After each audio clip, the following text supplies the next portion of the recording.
Okay friends, it is time to make a snail. That will be my contribution to Charlie's rug. At least that will be the first contribution. If it goes well, I might also do something like a moth or a caterpillar, but to start off with, we're going snail. And in classic Pinterest format, I found a pattern, but there is of course no instructions and there's no image to go with it.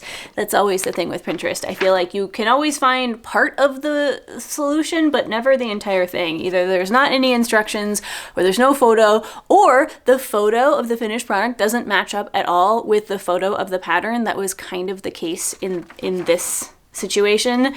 So it's gonna be a lot of guesswork. It's gonna be a wild ride. I did go through and I pulled out from all of your fabrics, I pulled out some really fun, bright colors here. My thinking was I want to do a patchwork snail and I want to do it really bright because from the little bits and bobs and pieces that I've been seeing of Charlie's rug, it seems very naturalistic. Like the rocks seem to be rock colored, the grass seems to be grass colored, and the stump is brown wood colored.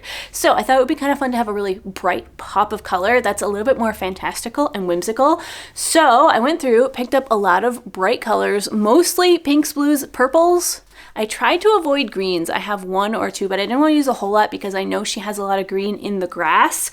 So this way we'll be adding just a little bit different color.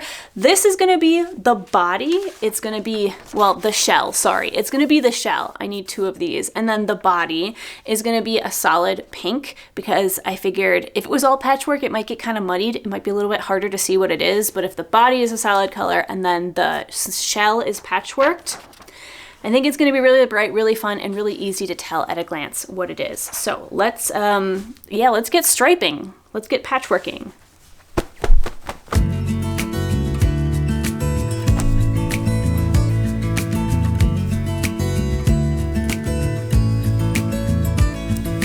The way I decided to do this, in part because I was really tight on time and in part because I just thought it would look really cool, was rather than doing the traditional square bits of patchwork, I decided to do stripes.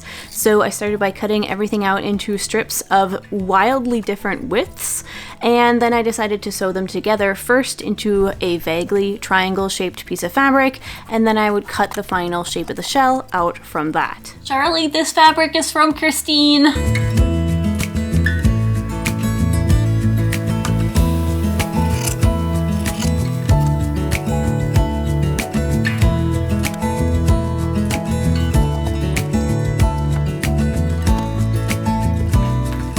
Look at that fun one. So bright. So cheerful.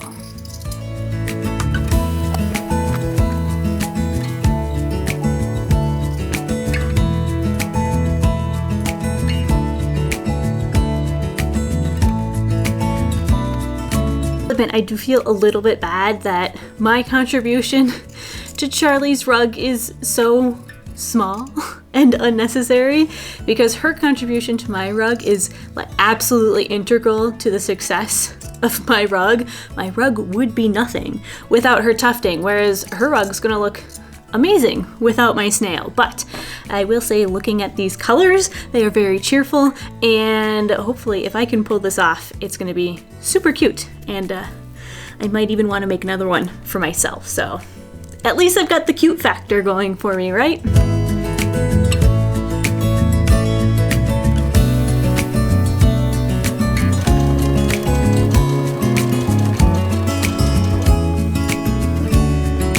First stitch down, looking good.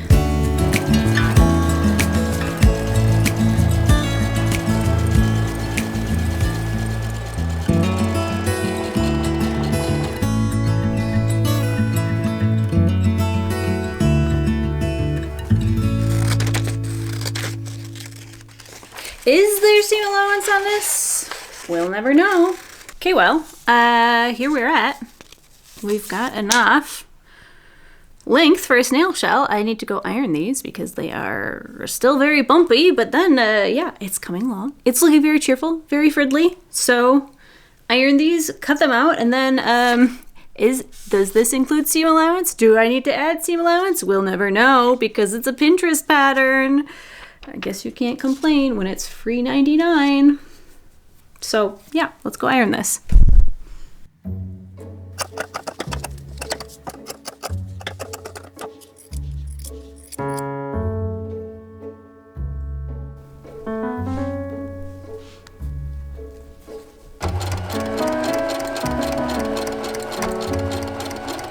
All right, time to trim this up and turn it inside out, see what it looks like.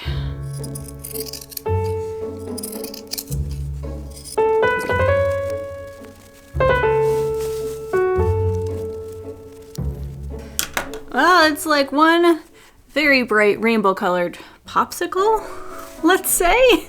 I think it's gonna be pretty cute. Also, I did a pretty good job matching my seams up considering I had exactly 2 sewing pins to work with.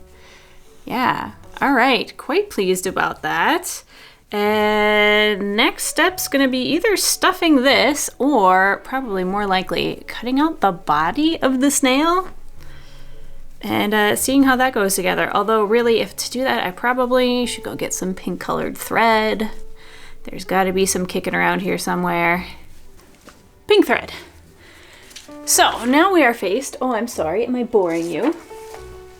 Now we're faced with another interesting challenge, which is that the image that came with this pattern clearly shows a slightly different body thing, and I might want to make it look a little bit more like this image here with the little walkie bits.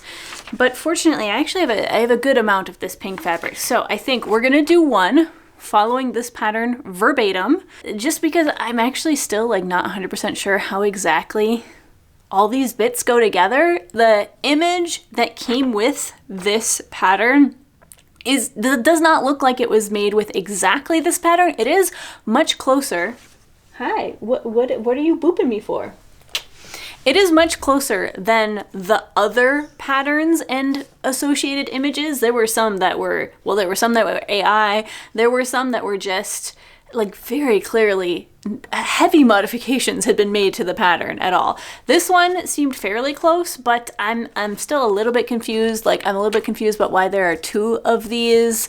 I don't know. We're just gonna walk through it, see if I can figure out what's going on, and then once I understand what's what, then I'll know how to modify it if I want to get more of the bits.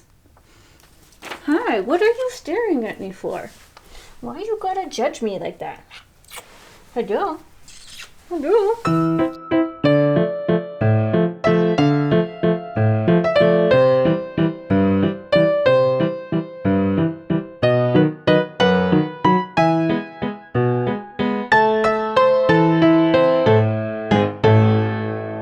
Well, friends, it is the next day and much has happened, so let me catch you up. First of all, I tried sewing together the snail. Looks more like a sad iron than a snail. First of all, was incredibly finicky. That's why I didn't film any of it. It was instantly clear I was going to have to do this by hand. Even doing it by hand, which, like, you're talking to somebody who absolutely loves doing finicky things, this was very unenjoyable and also doesn't even look very good. Like, it feels like there should be something down the middle here to make this wider, including the head. Like, this head, what is this? I don't know. So after spending more time than I would care to admit doing this, I switched patterns. I found another one that looked cool, and I decided, okay, you know what? I think I have some felt downstairs. Let's just try it in felt so I don't have to worry about, you know, seam edges fraying and everything. And I'm happy to admit that I absolutely love this guy. He is so cute. I feel like the cuteness is maybe not fully coming across on camera. I adore him. He's amazing. He's got the little friddly bits down here that I absolutely love. And yeah, fantastic. Also, he has, I don't know if you can see, but there is like a gusset in the middle here to give him some width and some oomph. I really like that.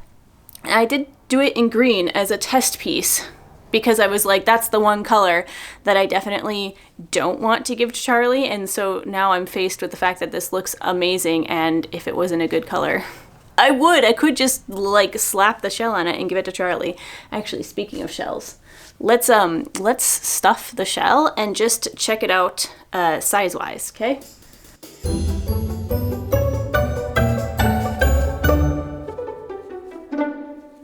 So here we go. Let's roll this up. Whoop. I am needing to reinforce some of these stitches here. So I think that's the shell. And that's the snail. This is tricky. While it is stuffed so tight, it really does not want to stay rolled, but if we... That definitely looks too small. I definitely would like a bigger shell on this guy. Also, yeah, he really, okay, so it's very fun and colorful, but it definitely needs like a lot of stitching to hold it in place because it is wanting to explode. So we're gonna make this bigger, and I think we're gonna make the body in a different color. I don't know what color felt I have enough of. I have a lot of really boring nature colors. I don't have a lot, like colors that will already be on her rug. I don't have a lot of fun, bright, friendly colors. I don't know. We're gonna go digging, but this is very promising. In love with Cigar Snail. In love with the colors on this, but definitely it needs to be a lot bigger. So we have some work to do.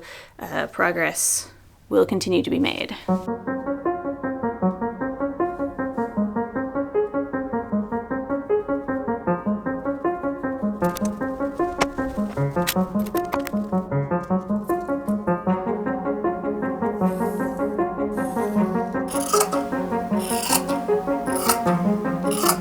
So this step is pretty self-explanatory. I'm just extending the original shell to be much longer and a little bit wider.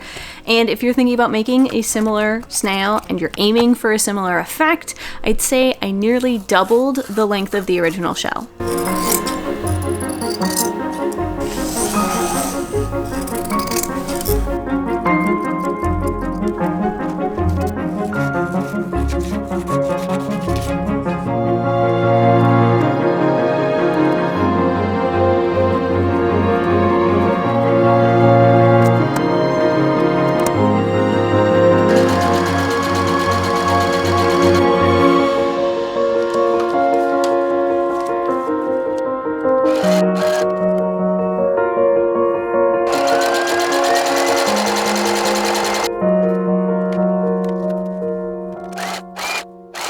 So I've extended my snail shell pattern, and I've got one side ready to go to cut out. I purposely ended it on this one because I think, like, it has so many colors in it.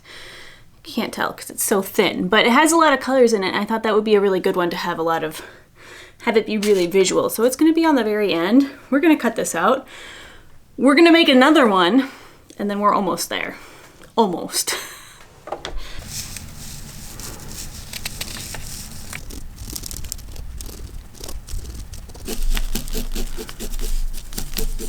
I'm looking at this now and thinking it's actually probably going to be way too big.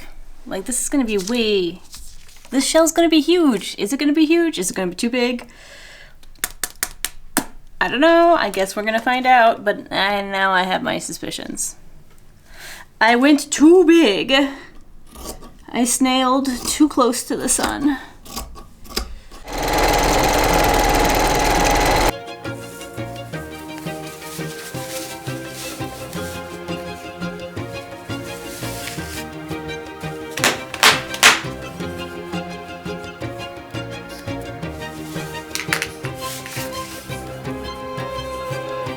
So now the shell is fully extended, it's much more voluminous, and it was time to choose a felt color for the body. Now, unfortunately, all of my larger sheets of felt were in these very muted earth tones. Absolutely lovely, but not quite what I was going for with this project, so I turned to my stash of smaller felt rectangles. These are in much brighter, bolder colors, and I found one that not only was a suitable color for the project, but also that I had 2 sheets of, because the body of this snail is big enough that one sheet of this little felt just wasn't gonna do it. Then I set to work cutting it out and stitching it together. And if you don't have felt on hand, but you still want to sew it together like this with sort of the raw edges right side out, you could use the same turned edge applique that I used when I was making all of those rocks for my own rock rug. This would allow you to apply this technique to every part of the snail, and then you could sew it together as if it was essentially made out of felt, and you wouldn't have any raw edges to worry about.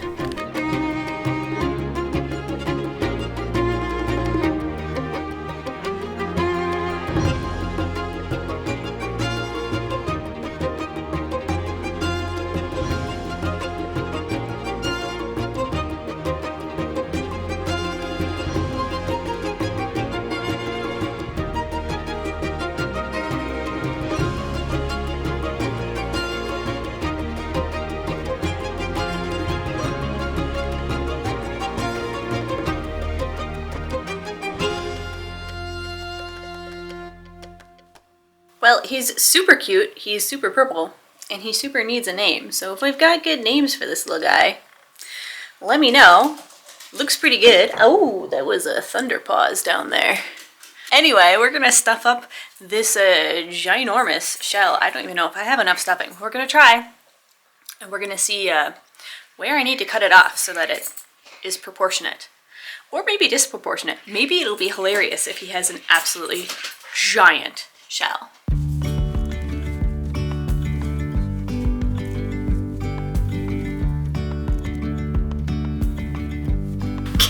Get in there, but don't get in my coffee.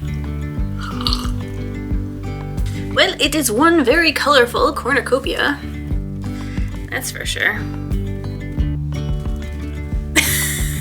Well, it's a little bit hard to see because he wants to unravel, but I actually think that's a pretty good size. Yesterday, there was sun and there was rain, beauty in the mundane.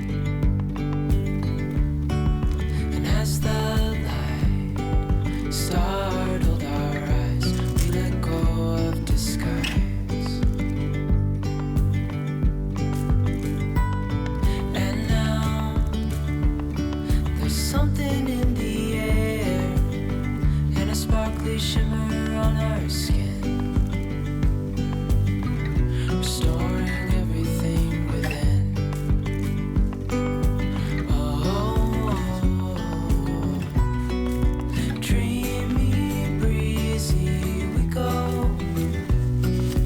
Easy, easy on our tiptoes, undercover agents of the other, beyond gravel, beyond all.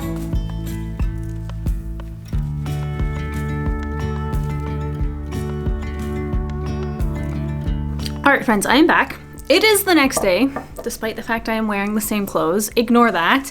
And we have a snail. Look at how cute it is. Oh, I am absolutely in love. It is so colorful. It is so cheerful. I went in off camera and added some embroidery. So this is just a cord. This is actually a cord from a gift wrapped package that one of you sent to me. One of you sent this to me with some like fabric in it. And so I sewed that on. I also did some little random, like a braid, some crazy quilt stitches. Yeah, we just to dress it up a little bit. Was this my best work? Oh, hi, doggos. Do we have doggos? Hi, doggos. How's it going? How's it going?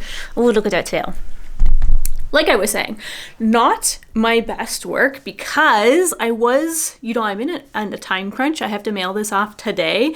And I wasn't 100% sure I was going to get the whole snail finished. So I didn't do the embroidery when I should have, which is before I curled this up.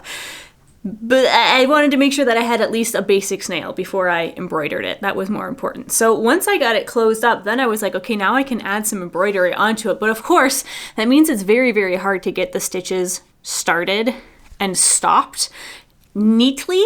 So yeah. And also it's more annoying to embroider when it is like stuffed and curved. So like I said, Not my best work, and unfortunately I am sending it to Charlie, who is like master embroiderer, but I'm sure she will give me grace and probably won't even look at that intensely and just be excited to have the cheerful colors. So fabric from all of you, a tiny bit of fabric also from Christine in there. There's a tiny bit of fabric from me as well. This cute little snail who we are taking names for is gonna go in the mail to Charlie today. And if you want to see the final project that it's ending up on and you somehow haven't already seen it, it's this one right here. I'll try to also link it down in the description so you can go find it. And we'll also link the pattern that I used. I'll link the body, the pattern for the body, and then this is a different pattern for the top, and then I just had to oversize it. So 2 different patterns going on here, a little bit of tenacity and problem solving required, but it really wasn't that bad. And it was super cheerful and 100% worth it. So thank you for hanging out with me, and have a lovely snail-filled day.